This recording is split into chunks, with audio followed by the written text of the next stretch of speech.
왜 그날은 그럴 결정을 했을까요? 평소 같으면 절대 하지 않았을 선택. 그런데 그날은 했습니다.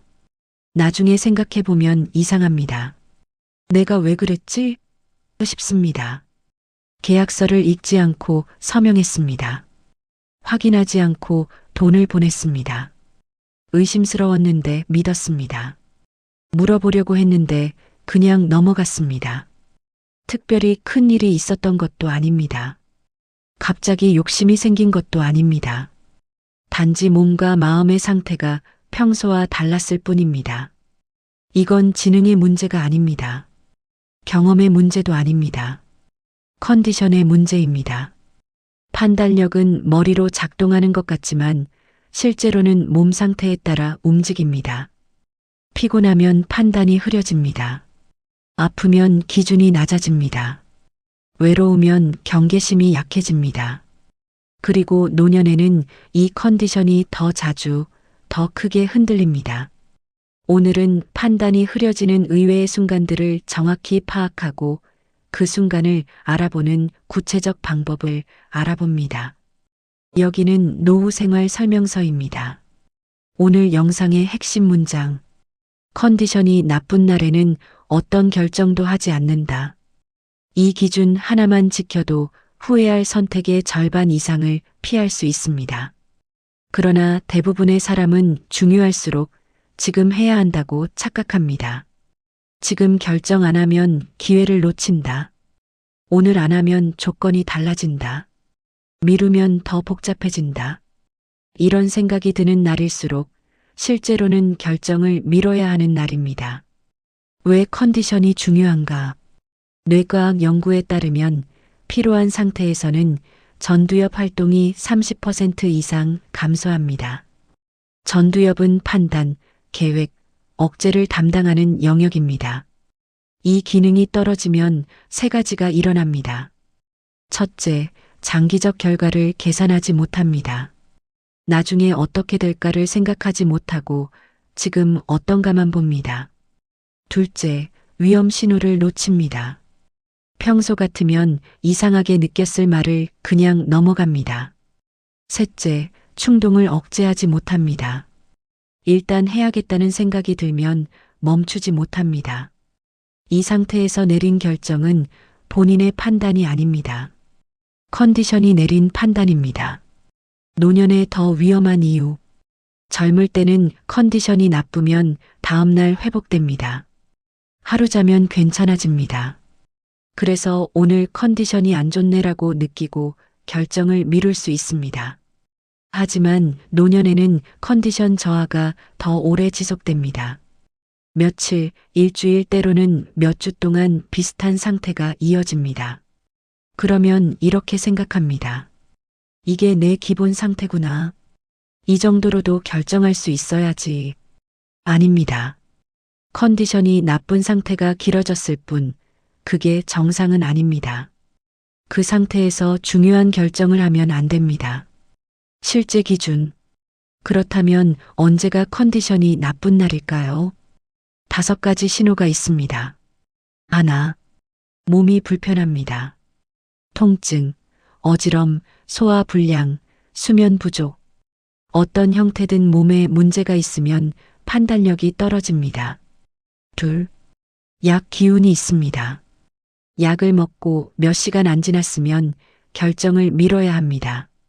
약은 증상을 완화하지만 동시에 판단력도 낮춥니다. 셋, 오늘 대화가 거의 없었습니다. 누구와도 말을 나누지 않은 날은 생각이 한쪽으로만 흐릅니다. 객관성이 떨어집니다. 넷, 누군가의 말만 계속 떠오릅니다. 한 사람의 말을 반복해서 떠올리고 있으면 이미 그 사람의 프레임 안에 들어간 겁니다. 다섯, 빨리 끝내고 싶다는 생각이 듭니다. 귀찮음, 피곤함 때문에 빨리 결정하고 싶으면 그날은 결정하지 말아야 하는 날입니다. 이 중 하나라도 해당되면 결정은 내일로 미뤄야 합니다. 아픈 상태가 판단을 어떻게 바꾸는가? 통증이 있으면 집중력이 떨어집니다. 머리가 아프거나 다리가 불편하거나 소화가 안 되거나 증상이 무엇이든 뇌는 그쪽에 에너지를 씁니다. 그러면 계산 능력이 떨어집니다. 숫자를 비교하지 못합니다. 조건을 따지지 못합니다. 질문을 생각해내지 못합니다. 대신 이런 생각만 듭니다. 빨리 끝냈으면 좋겠다. 지금은 이것만 해결하고 싶다. 결정 기준이 옳고 그름이 아니라 지금 덜 힘든 쪽으로 이동합니다. 이때 자주 나오는 말들. 오늘은 그냥 빨리 처리해 주세요. 이 말이 나오는 순간 상대방은 압니다. 지금 이 사람은 꼼꼼하게 따지지 않겠구나. 그러면 설명을 생략합니다. 조건을 단순화합니다. 확인 절차를 건너뜁니다. 나중에 다시 보기엔 너무 번거로워요. 이 말도 위험합니다. 번거로움을 피하려다가 더 큰 문제를 만듭니다. 계약서를 다시 읽는 것보다 잘못된 계약을 되돌리는 게 훨씬 번거롭습니다. 일단 그렇게 하죠. 일단이라는 말이 나오면 이미 판단을 포기한 겁니다. 기준 없이 결정하고 있습니다. 중요한 포인트. 아픈 날의 결정은 기억에도 잘 남지 않습니다. 내가 왜 그렇게 했지? 싶습니다. 나중에 설명하기도 어렵습니다. 그래서 더 위험합니다. 잘못된 결정을 했다는 걸 뒤늦게 알게 됩니다. 그때는 이미 돈이 나갔거나 계약이 끝난 후입니다. 몸이 불편한 날에는 어떤 결정도 하지 않는 게 원칙입니다. 컨디션이 좋을 때 다시 오겠습니다라고 말하면 됩니다. 정상적인 사람이라면 이해합니다. 이해하지 않는다면 그 사람은 당신의 컨디션 저하를 이용하려는 사람입니다. 외로움은 판단을 서두르게 만든다. 대화가 줄어든 상태, 의견을 나눌 사람이 없음, 혼자 결정하는 시간이 길어짐. 이 상태가 지속되면 판단의 속도가 빨라집니다. 검토 과정이 생략됩니다. 이 정도면 괜찮겠지 싶으면 바로 결정합니다. 왜 그럴까요? 외로움은 불안을 만듭니다. 불안은 빠른 결정을 유도합니다. 지금 결정하지 않으면 기회를 놓친다는 생각이 듭니다. 심리학 연구에 따르면 사회적 고립 상태에 있는 사람은 위험평가 능력이 40% 이상 떨어집니다. 같은 제안을 받아도 혼자 있는 사람이 더 쉽게 받아들입니다. 외로울 때 유독 끌리는 말. 어르신만 특별히. 이 말을 들으면 기분이 좋아집니다. 나를 특별하게 대해주는구나. 하지만 실제로는 모든 사람에게 하는 말입니다. 이 얘기 아무한테도 안 합니다. 비밀을 공유하는 느낌. 이것도 관계처럼 느껴집니다. 하지만 비밀이 아닙니다. 표준 멘트입니다. 제가 계속 챙겨드릴게요. 이 말이 가장 위험합니다. 관계가 생기는 느낌. 누군가 나를 돌봐준다는 느낌. 이 느낌 자체가 판단을 마비시킵니다. 중요한 구분. 도움을 받는 느낌이 좋은 조건을 의미하지 않습니다. 관심을 받는 느낌이 안전한 선택을 의미하지 않습니다. 오히려 반대입니다. 관계가 생기는 느낌이 들수록 조건을 꼼꼼히 따져야 합니다. 정상적인 거래에서는 관계가 먼저 만들어지지 않습니다. 조건이 먼저입니다. 관계는 조건이 맞은 후에 자연스럽게 생깁니다. 반대로 관계를 먼저 만들려는 사람은 조건을 감추려는 사람입니다. 실천 방법. 혼자 있는 시간이 길어졌다고 느껴지면 중요한 결정을 미뤄야 합니다. 그리고 누군가와 대화를 나눠야 합니다. 가족이든 친구든 이웃이든 내용이 중요한 게 아닙니다. 대화 자체가 중요합니다. 말을 주고받으면 생각이 정리됩니다. 한쪽으로 쏠렸던 판단이 균형을 찾습니다. 이런 제안을 받았는데 어떻게 생각하세요? 이 질문 하나만으로도 판단력이 회복됩니다. 상대방의 답이 중요한 게 아닙니다. 질문하는 과정에서 스스로 이상한 점을 발견하게 됩니다. 반복 노출의 힘, 같은 말, 같은 표현, 같은 숫자, 같은 약속. 처음에는 의심합니다. 정말 그럴까? 두 번째는 익숙해집니다. 또 그 얘기네. 세 번째는 사실처럼 느껴집니다. 여러 번 들었으니 맞는 말이겠지. 이게 반복 노출의 효과입니다. 같은 정보를 반복해서 접하면 그 정보가 사실인지 아닌지를 따지지 않게 됩니다. 익숙함과 진실을 혼동합니다. 뇌과학 연구에 따르면 같은 문장을 5회 이상 들으면 그 문장을 사실로 받아들일 확률이 70% 증가합니다. 내용의 진위와 상관없이 반복 자체가 신뢰를 만듭니다. 노년기에 반복 노출이 더 강하게 작동하는 이유. 이유 하나. 정보 채널이 제한됩니다. 젊을 때는 여러 곳에서 정보를 접합니다. 뉴스, SNS, 동료와의 대화, 각종 모임. 한 사람의 말을 들어도 다른 사람의 말과 비교할 수 있습니다. 하지만 노년에는 정보 채널이 줄어듭니다. TV, 전화, 가끔 만나는 사람. 한 사람의 말을 반복해서 듣게 됩니다. 비교할 정보가 없습니다. 이유 둘. 반박 의견을 접할 기회가 적습니다. 젊을 때는 누군가 이상한 말을 하면 주변에서 지적합니다. 그거 이상한데? 확인해 봤어? 자연스럽게 검증이 일어납니다. 하지만 노년에는 이런 피드백이 줄어듭니다. 자녀는 바쁩니다. 친구는 멀리 있습니다. 혼자 판단해야 합니다. 이유 셋. 혼자 듣는 시간이 많습니다.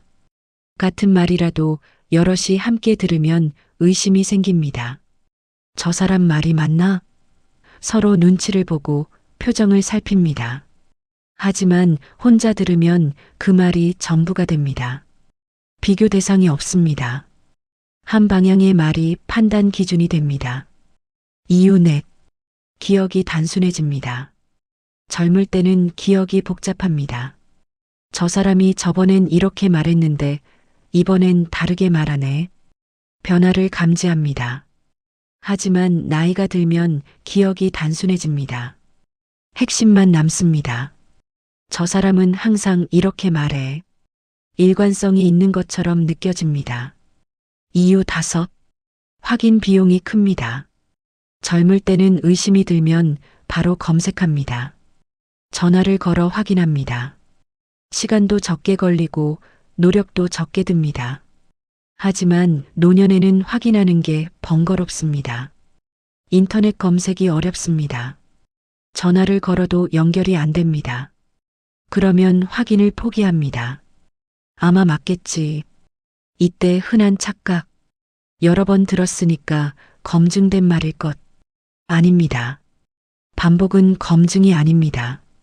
같은 사람이 같은 말을 10번 해도 그건 한 번 한 말입니다. 계속 얘기하는 걸 보니 진심일 것. 이것도 착각입니다. 진심과 반복은 관계가 없습니다. 거짓말도 반복하면 진심처럼 들립니다. 이렇게 구체적으로 말하는데 거짓말은 아니겠지. 구체성도 진실의 증거가 아닙니다. 오히려 거짓말일수록 더 구체적입니다. 믿게 만들려고 세부 사항을 추가합니다. 실천 방법. 같은 말을 3회 이상 들었다면 의도적으로 거리를 두어야 합니다. 말씀 잘 들었습니다. 그런데 다른 사람 의견도 듣고 결정하겠습니다. 이 한마디면 대부분 멈춥니다. 만약 이 말에 불편해하면 그건 당신이 다른 정보를 접하는 걸 원하지 않는다는 뜻입니다. 정상적인 제안이라면 비교를 두려워하지 않습니다. 오히려 권장합니다. 다른 곳도 알아보시고 비교해 보세요. 비교를 막으려는 사람은 비교하면 불리하다는 걸 아는 사람입니다. 여기까지가 판단이 흐려지는 세 가지 순간입니다. 아플 때, 혼자 오래 있을 때, 같은 말을 반복해서 들을 때, 이 세 가지 상황에서는 평소의 당신이 아닙니다. 컨디션이 낮아진 상태입니다. 이 상태에서 내린 결정은 당신의 판단이 아닙니다. 노년은 조심해야 할 시기가 아니라 판단을 더 천천히 해도 되는 시기입니다. 오늘 이야기가 결정을 잠시 멈추는데 도움이 되었길 바랍니다. 여기는 노후 생활 설명서입니다. 원칙 1 컨디션 체크를 습관화하라. 결정하기 전에 5가지를 확인하세요. 몸이 불편한가? 약 기운이 있는가? 오늘 대화가 있었는가? 한 사람의 말만 떠오르는가? 빨리 끝내고 싶은가? 하나라도 해당되면 결정을 내일로 미루세요. 오늘 컨디션이 좋지 않아서 다음에 다시 오겠습니다. 이 말을 조건 반사처럼 하세요. 이 한마디가 수백만 원, 수천만 원을 지킵니다. 원칙 2 혼자 결정하지 마라. 중요한 결정일수록 누군가와 나눠야 합니다. 이런 제안을 받았는데 어떻게 생각하세요? 질문의 내용이 중요한 게 아닙니다. 질문하는 과정이 중요합니다. 말로 설명하다 보면 이상한 점을 스스로 발견하게 됩니다. 만약 상대방이 다른 사람과 상의하지 마세요라고 한다면 그건 위험 신호입니다. 정상적인 제안은 상의를 막지 않습니다. 원칙 3 반복을 경계하라. 같은 말을 3회 이상 들었다면 의도적으로 멈춰야 합니다. 말씀은 충분히 들었습니다. 이제 다른 곳도 알아보겠습니다. 이 말에 불편해하는 사람은 당신이 비교하는 걸 원하지 않는 사람입니다. 좋은 제안은 비교를 두려워하지 않습니다. 나쁜 제안은 비교를 막으려 합니다. 최종 메시지. 판단력은 지능이 아니라 컨디션입니다. 20대는 빨리 결정해야 기회를 잡습니다. 하지만 70대는 천천히 결정해야 실수를 피합니다. 빠른 결정이 좋은 결정이 아닙니다. 천천히 한 결정이 좋은 결정입니다. 내일 다시 생각해 보겠습니다라고 말하는 건 약한 게 아니라 현명한 겁니다. 노년은 조심해야 할 시기가 아니라 판단을 더 천천히 해도 되는 시기입니다. 오늘 이야기가 결정을 잠시 멈추는데 도움이 되었길 바랍니다.